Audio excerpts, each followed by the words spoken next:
I never believed in fate until that vermilion flycatcher changed everything. The morning started like any other at the Tucson Desert Museum and Aquarium, with me knee-deep in the dolphin pool, working with Neptune on his new routine. The spring air carried that crisp desert scent I'd grown to love over my 5 years here as head marine mammal trainer. "Easy, buddy," I whispered to Neptune as he performed a perfect barrel roll. His sleek gray body cut through the water like liquid silver. That's when I saw it, a flash of brilliant red darting overhead. My heart damn near stopped. A vermilion flycatcher. Here, in March. I fumbled for my binoculars, nearly dropping them in the pool. These birds were rare enough in Arizona, but seeing one during the Tucson Birding Festival weekend felt like winning the lottery. My hands shook as I focused the lenses. "Where are you, little one?" I muttered, scanning the mesquite trees bordering the aquarium. Footsteps pounded on the observation deck above. Someone was running, fast. A breathless voice called out, "Did anyone see the flycatcher?" I looked up to see Kinsley Collins, our aquarium director, gripping the railing. Her usually perfect brunette hair had escaped its ponytail, and those blue eyes I'd admired from afar were wide with excitement. "You saw it too?" I called back. She nodded vigorously. "Conference room window. Flew this direction." Without thinking, I hoisted myself out of the pool, water streaming from my wetsuit. Kinsley was already descending the stairs, her heels clicking against metal. "There." She pointed toward a cluster of Palo Verde trees near the education center. I raised my binoculars again, adjusting the focus. The bird perched on a thin branch, its crimson head catching the morning light like a tiny flame. Male, definitely male, with that distinctive dark eye stripe. "Can I?" Kinsley gestured toward my binoculars. Our fingers brushed as I passed them over. That simple contact sent an unexpected jolt through me. I'd worked here for years, seen Kinsley countless times in meetings, but we'd never been this close. Never shared a moment like this. "Incredible," she breathed, adjusting the focus. "Look at that plumage." I found myself looking at her instead, the way she bit her lower lip in concentration, how her breathing had slowed from excitement to wonder. "He's fishing," she whispered. "Watch." The flycatcher darted from its perch, snatching an insect mid-air before returning to the same spot. Classic behavior, but seeing it happen felt magical. "I've been birding for 15 years, I said. "Never seen one here." "Climate change," Kinsley replied, handing back the binoculars. "Ranges are shifting north." Her knowledge surprised me. Most administrators talked budgets and policies, not bird migration patterns. "You bird?" I asked. "Whenever possible." She smiled, and I noticed a small scar above her left eyebrow. "Started in college, environmental science major." "Before the MBA?" "Way before." We stood there watching the flycatcher for another 10 minutes, taking turns with the binoculars, sharing observations in hushed tones. When the bird finally flew away, heading toward the Rincon Mountains, an odd silence settled between us. "I should get back," Kinsley said, but didn't move. "Yeah, me too." Neptune's probably wondering where I went. Still, neither of us moved. "Daisy," she said suddenly, "I know we've never really talked, but I've watched your work. With the dolphins, the rehabilitation program. It's remarkable." Heat crept up my neck. "Thanks, that means a lot coming from you. Would you maybe want to grab coffee sometime, talk about the program, and birds?" The invitation hung between us like a question mark. Professional interest or something more? I couldn't tell, but either way, my answer was obvious. "I'd like that." As she walked away, I caught myself staring at the gentle sway of her hips, the confident stride that had intimidated me for years suddenly seeming graceful instead of intimidating. Neptune's whistle snapped me back to reality. He floated at the pool's edge, head tilted as if asking what had taken so long. "Just changing everything, buddy," I told him, slipping back into the water. "Just changing everything." Monday morning brought the annual accreditation review, and with it, Kinsley. She arrived at the Marine Mammals Facility clipboard in hand, looking every inch the director in her tailored navy blazer, professional, untouchable. Except I couldn't stop thinking about Saturday's shared binoculars, the way her voice had softened when she'd said my name. "Morning, Daisy." Her tone was crisp, businesslike. "Ready for the inspection?" "Always." I tried matching her formality but failed when she smiled. We walked the perimeter of the dolphin habitat, Kinsley taking notes on water quality systems, filtration protocols, staff safety measures. Standard procedure I'd done dozens of times with previous reviews. But watching her work was different. She asked intelligent questions about enrichment techniques, noticed details other administrators missed. The seals seem unusually responsive, she observed, watching Luna perform her medical training routine. Trust building, I explained, demonstrating hand signals. Each animal learns at their own pace. Luna took 8 months to accept voluntary blood draws. Kinsley stepped closer, close enough that I caught her perfume over the salt air smell. Something subtle, expensive. Show me, she said. I guided her through the signals, her fingers following mine in the air. When Luna responded perfectly, Kinsley's face lit up with genuine delight. That's incredible. You're speaking their language. The admiration in her voice made my chest tight. I'd heard praise before, but this felt different, personal. Would you like to try? I asked. She nodded eagerly, all professional distance forgotten. I positioned myself behind her, my hands covering hers to guide the movements. Her back pressed against my chest, and I felt her sharp intake of breath. Like this, I whispered, helping her shape the feeding signal. Luna responded immediately, swimming over for her fish reward. Kinsley laughed, a sound I'd never heard in board meetings. She trusts you completely, Kinsley said, turning in my arms. We were face to face now, inches apart.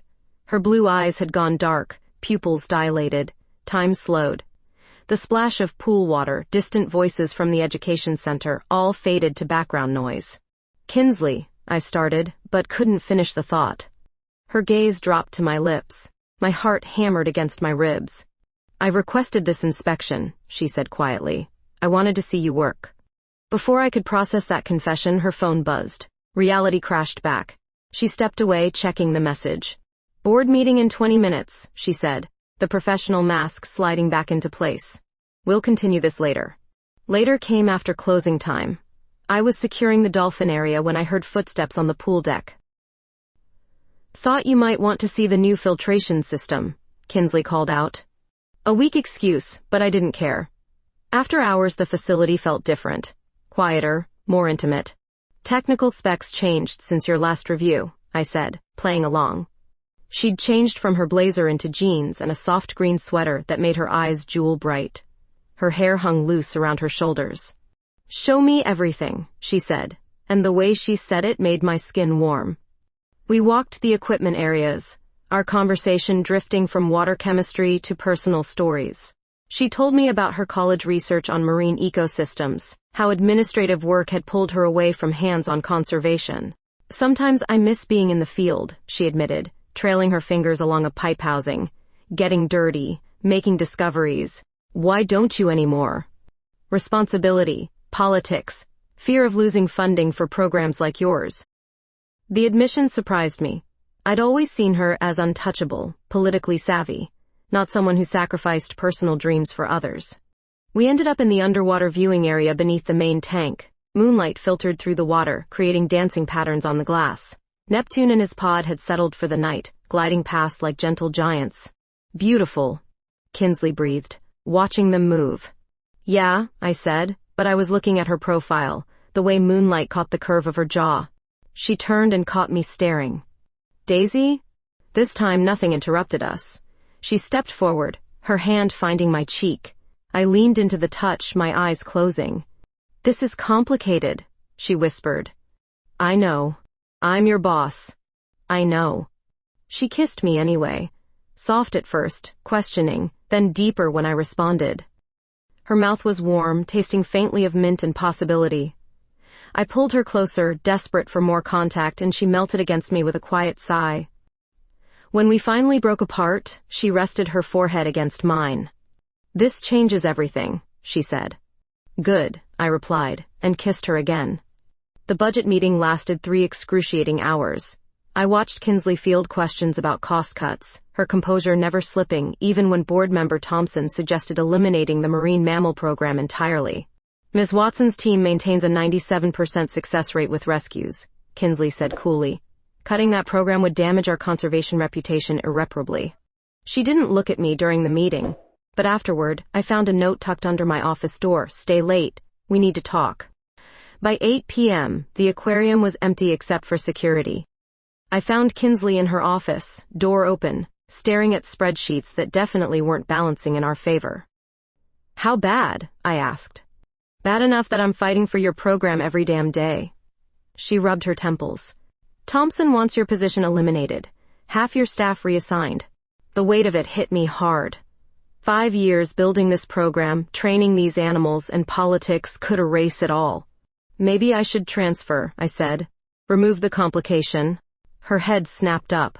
What? SeaWorld called last month. Marine rehabilitation facility in California. Better funding, no workplace relationship policies to worry about. Kinsley stood so fast her chair rolled backward. You'd leave? To protect what we've built here? Your career? Yeah, I would. She crossed to where I stood, eyes blazing. Don't you dare make that decision for me. Someone has to think practically. Screw practical. She grabbed my hands, squeezing tight. I've spent 12 years being practical. Following rules, playing it safe. And for what? So I could watch everything meaningful slip away? Her intensity surprised me. This wasn't the controlled director I knew, but someone fierce and raw underneath. Kinsley. No, listen. I found something in my apartment yesterday. Something you should see. She led me through the darkened corridors to the staff elevator, her hand never leaving mine. Her apartment was above the administrative offices, a perk of the director position I'd never seen. Wait here, she said, disappearing into what looked like a home office. I wandered her living space, taking in personal details, photography books stacked on the coffee table, a telescope by the window pointed toward the mountains, and on the walls dozens of photographs. These are incredible, I called out, studying a close-up of a great blue heron. Hobby, she said, returning with a thick portfolio. Started in college. She opened the folder, revealing pages of candid shots from around the aquarium. Staff interactions, animal behaviors, behind-the-scenes moments I'd never noticed her capturing. Then I saw myself. Multiple shots of me working with the dolphins, taken from various angles over weeks or months. The attention to detail was stunning. She'd captured expressions I didn't know I made. Moments of connection with the animals that felt almost sacred. When did you take these? Early mornings, late evenings, whenever I could watch you work without being obvious. Her cheeks flushed. I know how it sounds.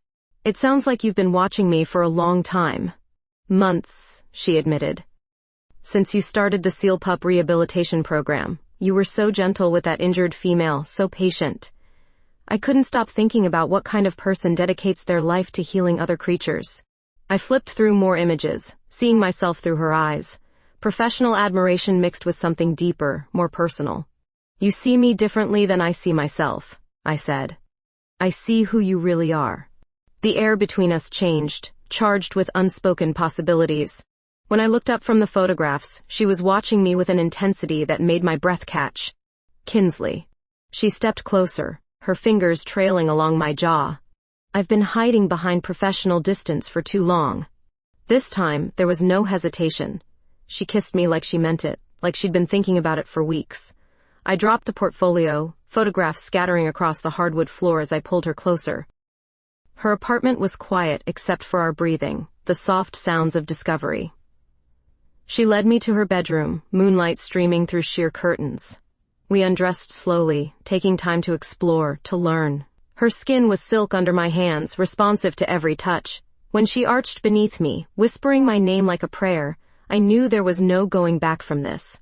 Afterward, we lay tangled in her sheets, her head on my chest, fingers tracing lazy patterns across my ribs.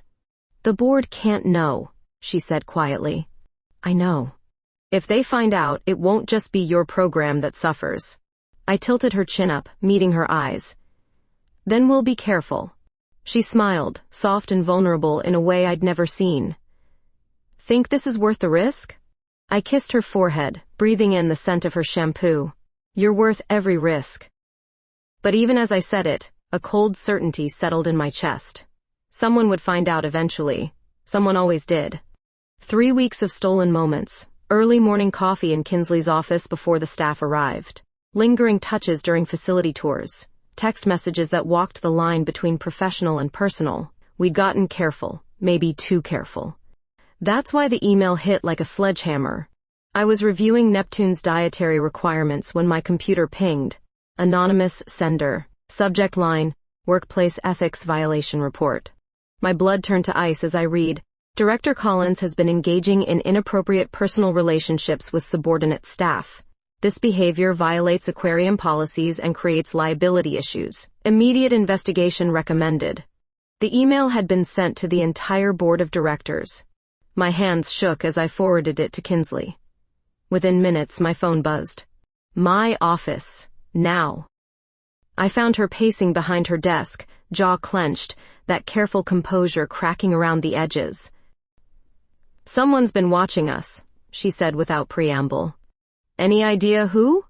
Could be anyone. Thompson's been gunning for budget cuts. Maybe he's looking for ammunition. The implications crashed over me. Not just our relationship, but everything we'd worked for. Her position, my program, the animals we'd fought to protect. I'll submit my resignation, I said. Clean break, no scandal. Like hell you will. She stopped pacing, eyes fierce. I won't let them destroy what you've built here. Kinsley, be realistic. They'll use this to tear apart everything. Then, we fight back. Before I could respond, her assistant knocked. Miss Collins? Emergency board meeting in 30 minutes. Kinsley's face went pale, but she nodded. Tell them I'll be there. After the assistant left, she sank into her chair, suddenly looking exhausted. This is what I was afraid of, she said quietly. What happens now? Damage control, politics, probably suspension pending investigation. The word suspension hit me like a physical blow. For both of us? Most likely. I wanted to reach for her, offer comfort, but even that felt dangerous now. Someone was watching, documenting, waiting for us to make another mistake. That evening, I was packing my office when someone knocked. Marcus Hughes stood in my doorway, expensive suit pristine despite the late hour. Miss Watson? I'm Marcus Hughes, legal counsel. He extended a manicured hand. Kinsley asked me to speak with you. I'd heard about Marcus. Corporate attorney, old college friend, the kind of shark who charged $500 an hour. She's not supposed to contact me during the investigation, I said. Technically, I'm contacting you. As a friend offering free legal advice. His smile was practiced, professional. May I sit? I gestured to the chair across from my desk. Marcus settled himself with the careful precision of someone accustomed to controlling conversations. This anonymous complaint is problematic, he began, but not insurmountable. Workplace relationship policies vary, and yours is particularly vague on supervisor-subordinate dynamics. Meaning? Meaning with proper legal representation, both your positions could be preserved. He leaned forward slightly. I specialize in employment discrimination cases. This situation has all the hallmarks of targeted harassment. Hope flickered in my chest. You think we can fight this? I know we can. But it requires coordination, strategy, and absolute trust between all parties. Something in his tone made me hesitate. The way he emphasized trust, like it was a commodity to be negotiated. What's your relationship with Kinsley? I asked. College roommates, law school study partners. I've been handling her personal legal matters for years. His expression softened slightly. She's important to me. Her happiness matters. And you think I make her happy? I think she's more alive than I've seen her in years. That's worth protecting. We talked for another hour about legal strategies, documentation requirements, potential timelines. Marcus was thorough, knowledgeable, reassuring. By the time he left, I felt marginally better about our chances. But something nagged at me. The way he'd avoided direct eye contact when discussing the investigation timeline. How he deflected questions about who might have sent the anonymous email. I was locking my office when my phone buzzed. Text from an unknown number. Check your email. Trust no one. The new message contained a single image. A photograph of Marcus Hughes shaking hands with someone I didn't recognize. Behind them, architectural plans spread across a conference table. The timestamp showed yesterday's date. Below the image, one line of text, Desert Vista Development Project. Marcus Hughes, legal counsel. My stomach dropped. Desert Vista was the company that had been circling the aquarium for months, making increasingly aggressive offers for our waterfront property. The same company Thompson had mentioned favorably during budget meetings. If Marcus was connected to Desert Vista, his sudden appearance as our legal savior took on a sinister cast. Help us fight the investigation, gain our trust, then what? Insider information about our vulnerabilities? Strategic advice that benefited his real clients? I stared at the photograph until my eyes burned. Kinsley's oldest friend. The attorney she trusted implicitly. The man who claimed to want her happiness. How long had he been playing this game? How much of our current crisis had he orchestrated? I forwarded the image to a secure email account and deleted the original. Tomorrow, I'd confront him with evidence. Tonight, I needed to warn Kinsley. But first, I had to figure out who was sending these messages, and why they wanted me to know the truth about Marcus Hughes. Marcus scheduled our first legal strategy meeting at his downtown office, all glass and steel overlooking the Catalina Mountains. Kinsley and I sat across from him, careful not to touch despite the space between us feeling electric with unspoken tension. The adoption rights angle strengthens your position significantly, Marcus explained, sliding documents across his polished table. If you file as domestic partners seeking joint adoption rights, the workplace relationship becomes secondary to discrimination issues. I studied the paperwork. Joint adoption petition forms, domestic partnership registration, legal precedent cases from other states. This makes it public, Kinsley said quietly. Once we file, everyone knows. Which protects you, Marcus countered. Makes firing either of you look like retaliation for civil rights activism. The logic was sound, but something about his eagerness bothered me. Too convenient, too perfectly timed. What's the timeline? I asked. File this week. Media coverage follows naturally. Public pressure on the board to support rather than persecute. Marcus smiled that practiced smile. I've already contacted sympathetic journalists. Kinsley reached for my hand without thinking, then caught herself. Even that small gesture felt dangerous under scrutiny. We need time to discuss this privately, she said. Of course. But remember, delay works against us. Opposition counsel won't wait for you to feel ready. Opposition counsel. As if we were already at war. After we left his office, Kinsley and I drove in silence to Sabino Canyon, needing neutral territory away from work, away from prying eyes. We hiked the desert trail until we found a secluded spot among the saguaro cacti. This feels too fast, I said, settling on a flat boulder. The whole situation is fast. 3 weeks ago we were strangers. Were we though? I picked up a smooth stone, rolling it between my fingers. You'd been photographing me for months. She sat beside me, close enough that I felt her warmth against the desert chill. I was attracted to you long before that bird brought us together, she admitted. Professional distance was the only thing keeping me sane. And now? Now I'm terrified. Her voice was raw. Of losing you, of losing my job, of making the wrong choice. I wanted to promise everything would work out, but the photograph of Marcus with Desert Vista haunted me. How could I tell her that her oldest friend might be manipulating us both? There's something you need to know about Marcus, I began. My phone buzzed. Text message from the same unknown number. Depositions tomorrow. They know about the medical benefits inquiry. My blood chilled. We'd researched adding Kinsley to my insurance policy last week, a private conversation in her apartment that no one should have known about. What is it? Kinsley saw my expression. I showed her the message. Her face went white. Someone's been listening, she said, recording conversations. Before I could respond, another message arrived. This time a photo of Marcus leaving the aquarium's administration building, time-stamped during my night shift 2 days ago, when the facility should have been empty except for security and me. He has after-hours access, I said, pieces clicking together. As your legal counsel, he could justify being there. Kinsley stared at the image, understanding dawning in her eyes. He submitted that anonymous ethics complaint, she said. Started this whole mess. And now he's positioned as our savior. My hands clenched into fists. How long have you known him? 15 years. College roommates, then he helped me through law school applications before I switched to environmental science. Her voice was hollow. I trusted him completely. Why would he do this? I don't know. Money? Professional rivalry? She stood abruptly, pacing among the desert plants. Or maybe he thinks he's protecting me from making a mistake. That possibility hurt worse than malicious sabotage. Marcus orchestrating our relationship crisis because he believed I wasn't good enough for Kinsley. The next morning brought formal depositions, sterile conference room, court reporter, opposing counsel asking invasive questions about our personal lives. When had our relationship become romantic?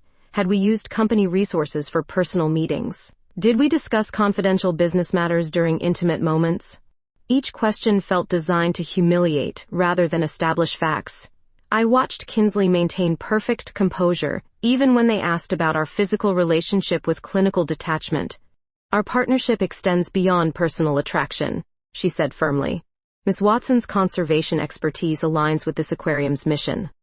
Any suggestion that professional decisions were influenced by personal feelings demonstrates fundamental misunderstanding of her qualifications. Marcus sat beside us, occasionally objecting to irrelevant questions, but his interventions felt perfunctory, going through motions rather than mounting aggressive defense. During a break, I pulled Kinsley aside. "He's not fighting for us," I said quietly. I noticed. Her jaw was tight. Every question they asked he could have anticipated and prepared us for. Unless he helped write them. She closed her eyes, pain flickering across her features. 15 years of friendship. How did I miss this? Before I could answer, Marcus approached with coffee and concerned expressions. "Rough morning, but we're establishing good precedent for the discrimination angle," he said. "Once this goes to trial, public sympathy will shift dramatically." "What if we don't want to go to trial?" Kinsley asked. Marcus paused, coffee cup halfway to his lips. "What do you mean?" "What if we settle quietly, keep this out of the media?" "That would be inadvisable. High-profile cases create broader legal precedent, help other couples facing similar discrimination." The way he said it, like we were pawns in some larger game rather than real people trying to protect our lives and careers. "I think we need a second opinion," I said. Marcus's friendly mask slipped for just a moment, revealing something calculating underneath. Of course, though changing counsel mid-case could signal uncertainty to opposing parties. He smiled again, but it didn't reach his eyes. "I'm confident we can resolve this favorably for everyone involved." Everyone involved. Including his real clients at Desert Vista Development. Elena Rodriguez arrived at the aquarium like a gift from the universe. Wildlife photographer, investigative journalist, and the anonymous texter who'd been sending me evidence about Marcus. "I've been documenting corruption in environmental nonprofits," she explained, spreading photos across my desk. "Your situation caught my attention because the pattern was too convenient." The images told a devastating story. Marcus meeting with Desert Vista executives, financial transfers between his law firm and development companies. Most damning, a recorded phone conversation where Marcus discussed accelerating the timeline for property acquisition. "He's been working both sides," Elena said. "Create a crisis that weakens your position, then offer legal services that further his real client's interests." My hands shook as I processed the implications. "How long have you known?" 3 weeks. Since the ethics complaint hit. Anonymous tips don't usually include architectural plans for the exact property being targeted. She pulled up another photo on her camera. This was taken yesterday. Marcus leaving a planning commission meeting about rezoning applications.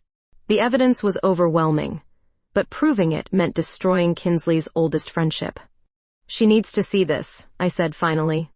Elena nodded. "I've got copies secured off-site, but be careful. Marcus has resources, connections. Once he realizes we know, he'll escalate." That evening, I found Kinsley in her apartment, staring out at the desert sunset. She looked exhausted, defeated in a way I'd never seen. "The board voted," she said without turning around. "Suspension pending full investigation. Thompson's leading the inquiry." I wrapped my arms around her from behind, feeling her tension melt slightly against my warmth. "There's something you need to see," I said gently.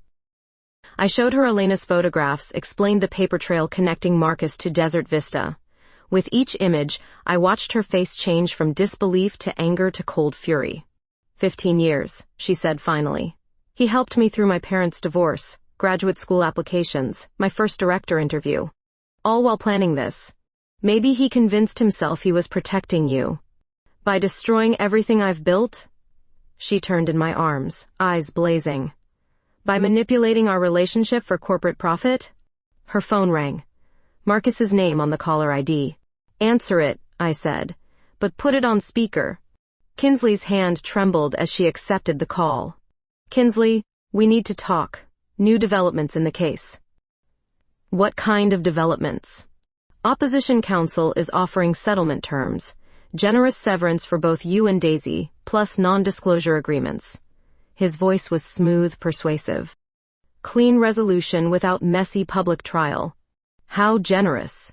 6 months salary, positive references, confidentiality about the investigation findings. A pause. It's a good offer. I'd recommend accepting. Kinsley met my eyes, jaw set with new determination. And what happens to the aquarium property? That's not part of this discussion. Different legal matter entirely. The lie came so easily, so smoothly practiced. I see, Kinsley said. Marcus, can I ask you something? As an old friend? Of course. When did you decide I wasn't capable of making my own decisions? Silence stretched across the line. I don't understand, Marcus said finally, but his tone had shifted, cautious now. When did you decide that destroying my career was somehow protecting me? Kinsley's voice was ice. When did you choose corporate profits over 15 years of friendship? Another pause. When Marcus spoke again, all pretense of concern had vanished. You're making a mistake, Kinsley. Personal feelings are clouding your judgment. No, Marcus, you're the mistake.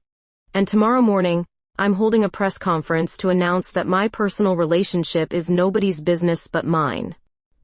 That would be inadvisable. I'm sure it would. For you and your real clients. She ended the call with shaking fingers. We sat in silence as the desert darkened outside. Coyotes called in the distance, wild and free. He'll fight back, I said. Probably. But Elena's documentation changes everything. Kinsley pulled me closer, her lips finding mine in a kiss that tasted of determination and defiance. I'm done hiding. The kiss deepened, desperate with accumulated fear and relief. We made love that night with new urgency, as if claiming each other against an uncertain future. Her touch was fierce, possessive, and I responded with matched intensity. When she whispered my name against my throat, it sounded like a battle cry. Later, lying in tangled sheets, she traced patterns across my bare shoulder. Whatever happens tomorrow, I want you to know something, she said. These past weeks, falling for you, fighting for us. It's the first time I've felt truly alive in years. Even with all the complications? Especially with the complications. She smiled, soft and vulnerable. Easy love is boring love. Dawn was breaking over the Catalinas when Elena called with news that changed everything. Marcus filed emergency injunctions this morning, she reported. Claims you're both mentally unstable due to workplace stress, seeking psychiatric evaluation requirements before any public statements. The final betrayal. Not content with destroying our careers, he was now attacking our sanity. Can he do that? Kinsley asked. With the right judge and enough money, temporarily. But I've got something better. Elena's voice carried grim satisfaction. Financial records showing Marcus's firm received a $2 million retainer from Desert Vista last month, plus recorded conversations between him and Thompson planning your downfall. The war Marcus had started was about to become very public, very messy, and very much in our favor. Elena's morning press conference lit a fire across Tucson. Standing beside her at the podium outside the aquarium, I watched reporters scribble frantically as she detailed Marcus's web of corruption. Attorney Marcus Hughes accepted a $2 million retainer to orchestrate harassment against aquarium leadership, Elena announced, holding up financial documents. This case was never about workplace ethics. It was corporate sabotage, designed to force property acquisition. Questions flew from the crowd. Local news, environmental blogs, LGBTQ rights organizations that had heard about our situation through social media. Is it true you're filing discrimination charges? A young reporter called out. Kinsley stepped to the microphone, looking every inch the professional leader despite the chaos of recent weeks. Our personal relationship remains exactly that, personal. But the systematic targeting of marine conservation programs for corporate profit affects every citizen who values environmental protection. Behind us, aquarium staff had gathered. Luna, our head veterinarian, started applauding. Then Jorge from maintenance joined in. Within moments, 30 employees stood behind us in solidarity. My phone buzzed with messages. Support from colleagues at other facilities, interview requests, job offers from aquariums across the Southwest. The siege mentality we'd endured was dissolving into something like triumph. But Marcus wasn't finished. That afternoon brought news of his counterattack. Emergency court filing claiming Elena's evidence was illegally obtained, requesting immediate gag orders on all parties. He's desperate, Elena explained during our strategy session in Kinsley's office. Throwing everything at the wall, hoping something sticks. Can he succeed? I asked. Short-term maybe, long-term, no chance. Too many people have copies of the evidence now. Kinsley had been quiet through most of the meeting, processing the magnitude of Marcus's betrayal. 15 years of friendship reduced to legal maneuvering and corporate greed. The board meets tonight, she said finally. Emergency session to address the media attention. Thompson will try to distance himself from Marcus, Elena predicted. Claim he was deceived too. Probably. But the other members aren't fools. Once they realize how close they came to losing the facility, attitudes will shift quickly. Evening brought validation. The board voted unanimously to restore Kinsley's full authority, implement new ethics policies, and launch an independent investigation into Desert Vista's involvement. Thompson resigned, rather than face questioning about his connections to the development company. It's over, Kinsley said afterward, slumping in her office chair. Actually over. I moved behind her, hands finding the tension knots in her shoulders. How does it feel? Surreal. This morning I thought we'd lost everything. Not everything. I leaned down to kiss her temple. Never everything. She turned in her chair, pulling me into her lap. I owe you an apology. For what? For not trusting my instincts about Marcus sooner. For letting old loyalty blind me to what was happening. You trusted someone you'd known for years. That's not weakness, it's human. She kissed me then, soft and grateful and full of promise for whatever came next. When we broke apart, her eyes were bright with unshed tears. I love you, she said simply. I should have said it weeks ago. The words hit me like sunlight after storm. I love you too. We made love in her office that night, door locked, moonlight streaming through tall windows, desperate reconnection after days of uncertainty. Her touch was reverent, mapping territory she'd thought she might lose. I responded with all the pent-up emotion of recent weeks, claiming her as thoroughly as she claimed me. Later, lying on the couch beneath her jacket, she traced lazy circles on my bare arm. Elena wants to turn this into a documentary, she said. Environmental corruption, workplace discrimination, the whole story. What do you think? I think our story deserves telling. Other couples facing similar situations need to know they can fight back. 6 months of legal battles followed, but the outcome was never in doubt. Marcus's law license was suspended. Desert Vista faced corruption charges, and our case became precedent for workplace relationship protection. The aquarium thrived. New funding arrived from environmental groups impressed by our fight against corporate interference. Kinsley's leadership during the crisis earned recognition from conservation organizations nationwide. My marine mammal program expanded to include sea turtle rehabilitation, doubling our rescue capacity. The animals we'd fought to protect became symbols of successful resistance against short-term profit motives. Elena's documentary premiered at the Tucson Film Festival 9 months later. Watching our story unfold on screen, seeing the progression from secret attraction to public advocacy, felt like witnessing someone else's life. Any regrets? Kinsley whispered during the credits, her hand finding mine in the theater darkness. I thought about the question seriously. The stress, the uncertainty, the violation of privacy we'd endured. Just one, I said finally. I wish we'd had more time before everything exploded. She smiled, squeezing my fingers. We've got plenty of time now. In the lobby afterward, well-wishers surrounded us. Colleagues, board members, strangers who'd followed our case through media coverage. The attention felt overwhelming, but also validating. Our love story had become something bigger than personal romance. Evidence that authentic relationships could survive institutional pressure, that fighting for principles sometimes meant fighting for each other. The courtroom victory arrived on a sweltering August morning, 6 months after Elena's documentary premiered. Judge Martinez's gavel fell with finality as she announced the verdict. The court finds in favor of plaintiffs Collins and Watson. Adoption rights shall be granted under state domestic partnership statutes. I felt Kinsley's hand squeeze mine as cheers erupted from the gallery. Our legal team smiled broadly, but the real celebration was in Kinsley's eyes, bright with tears she'd been holding back for weeks. Outside the courthouse, reporters waited with cameras and questions. Elena stood ready to document this final chapter of our public fight. "Miss Collins, how does it feel to make legal history?" a television reporter asked. Kinsley stepped forward, composed despite the emotion I could see beneath her professional exterior. "This victory extends far beyond our personal situation. Today's ruling establishes precedent for families who've been denied basic legal protections." She paused, looking directly into the camera. "Love shouldn't require legal battles, but when it does, we fight." The crowd dispersed slowly, supporters lingering to congratulate us. Board members who'd initially opposed our relationship now offered enthusiastic support, careers safely intact after public opinion shifted in our favor. Back at the aquarium, normal operations had resumed with remarkable speed. The crisis that once threatened everything now felt like ancient history. Marcus's criminal investigation continued, but his influence over our lives had evaporated completely. I found myself in the familiar comfort of the marine mammal facility, watching Neptune perform his evening routine. The dolphins seemed oblivious to the legal drama that had consumed our human world, focused instead on fish rewards and playful interactions. "Penny, for your thoughts?"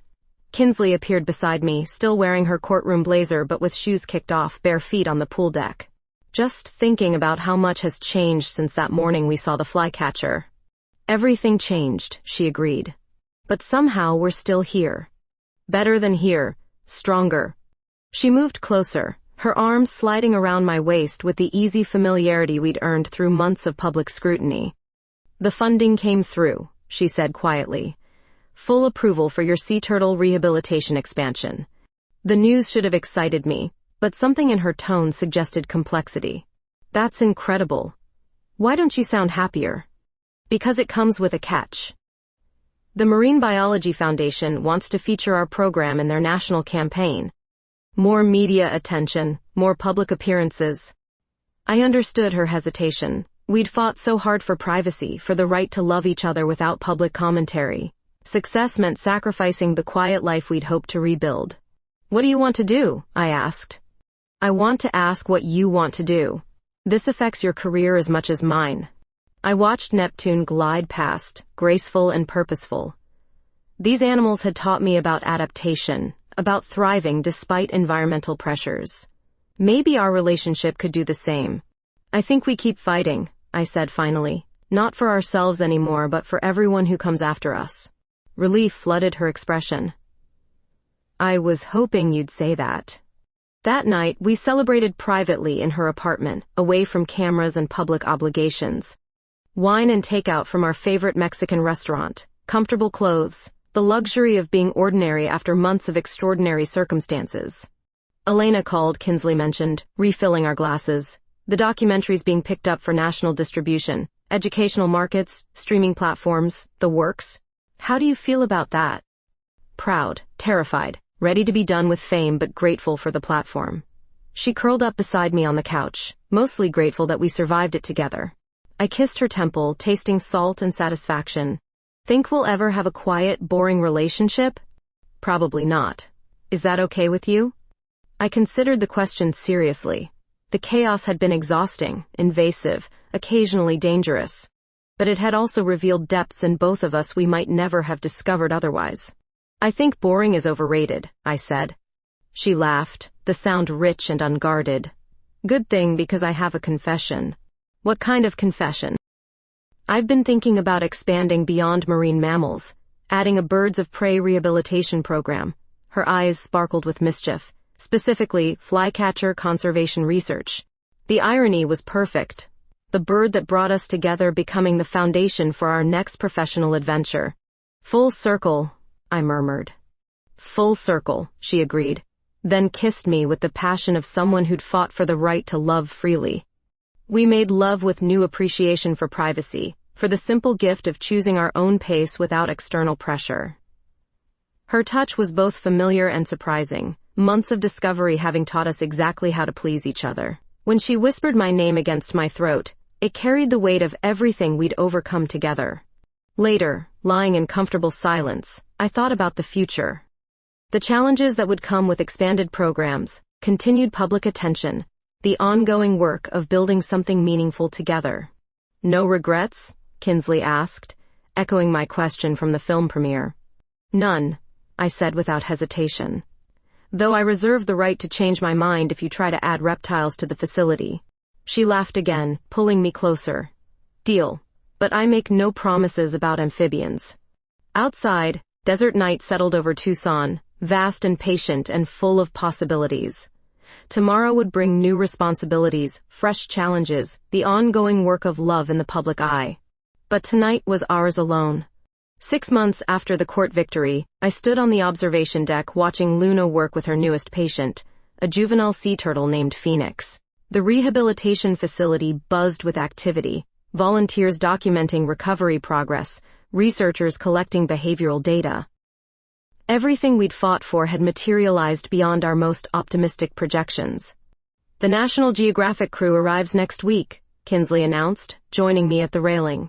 Her hair was loose, catching desert morning light, and she wore the relaxed smile that had become my favorite sight. Ready for more cameras? Getting used to them, she admitted, though I still prefer the quiet moments. A commotion near the education center caught our attention. Jorge was gesticulating wildly, pointing toward the mesquite grove where we'd first spotted our vermilion flycatcher. What's he so excited about? I wondered. We hurried down the stairs, other staff members converging on Jorge's location.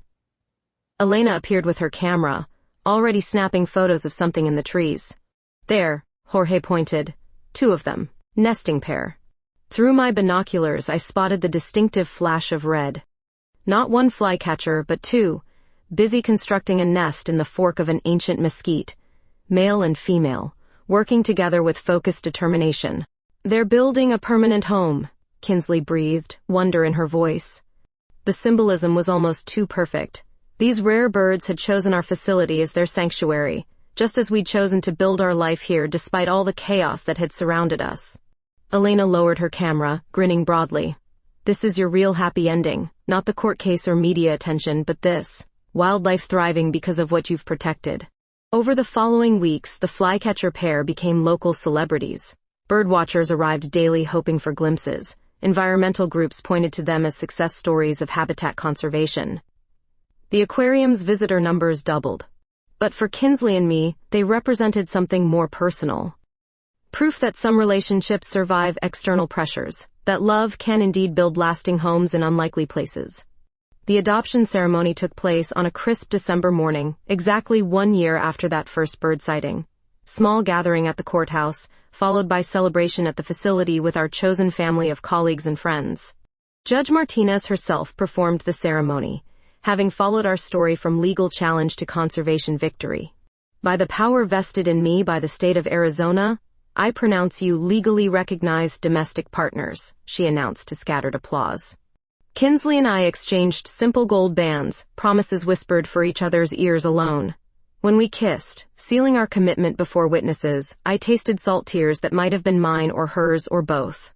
Elena captured it all, the culmination of her documentary project, and the beginning of our officially recognized partnership. Later, as guests mingled around the turtle rehabilitation pools, Kinsley pulled me aside. I have something for you, she said, producing a small wrapped package. Inside was a framed photograph. The vermilion flycatcher from our first meeting, wings spread in perfect flight, captured in stunning detail. When did you take this? Last week. He was performing territorial displays near the nesting site. She smiled softly. I wanted to commemorate where we started. I turned the frame over, finding an engraved plate on the back, for Daisy. Love finds its own way. Always, Kinsley. The gesture was perfect, personal, free from the public performance our relationship had required for so long. As evening approached and guests departed, we found ourselves alone at the observation deck where so much had begun. The flycatcher pair had settled for the night, invisible in the gathering darkness, but somehow present in the desert quiet. Any predictions for what comes next? Kinsley asked, settling beside me on the bench we'd claimed as our own. More birds, definitely. Maybe some media attention that we actually want. I leaned against her shoulder, breathing in the familiar scent of her perfume. Probably some challenges we haven't thought of yet. Sounds about right. We sat in comfortable silence, watching stars emerge over the Catalina Mountains. Desert night sounds surrounded us, coyotes calling in the distance, the gentle splash of marine mammals in their habitat below. Daisy? Yeah? Thank you. For what? For fighting, for staying, for believing we could build something real together. I turned to kiss her, tasting gratitude and promise, and the simple joy of being exactly where we belonged. Thank you for seeing me, I whispered against her lips, really seeing me, long before that bird brought us together. We kissed again, deeper this time, with the passion of lovers who'd earned their happiness through trial by fire. When we finally broke apart, the flycatcher's call echoed from the mesquite grove, territorial song announcing its permanent claim on this sanctuary. Just like us, wild, resilient, and finally home.